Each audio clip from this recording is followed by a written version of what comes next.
Aproveito tamén para agradecer, bueno, disculpo que o alcalde hoxe non está, pero agradecer a todas aquelas persoas que dunha maneira ou doutra se preocuparon pola situación de Carballo. Véxase onte a vicepresidenta da Deputación, quer dizer, por extensión a Deputación en xeral, o Portugal Nacional do BNG, así que tamén chamou por teléfono tamén o deputado das Mareas en Madrid, chamou por teléfono o Diego Calvo, o xefe territorial, o presidente da FEGAN.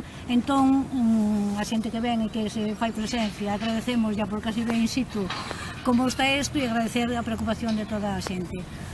En canto ás medidas, a ver, nós temos aí un mapa de un risco de inundacións que a Xunta ten, que ten a terceira parte sin executar, que é as medidas estruturais que hai que tomar.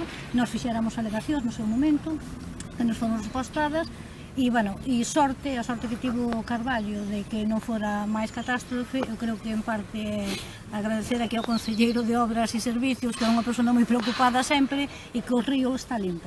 Entón pide autorización normalmente para facer a limpeza do río. Entón, como o río está limpo, a auga escorre dunha maneira moito máis natural do que moito máis rápida. Entón, dentro de todas estas perdas que os particulares, claro, é unha cuestión seria, porque, bueno, ti perdes o teu vehículo de traballo, o teu medio de tal, e é grave, pero non é, digamos, cunha catástrofe, si que hai moitas perdas.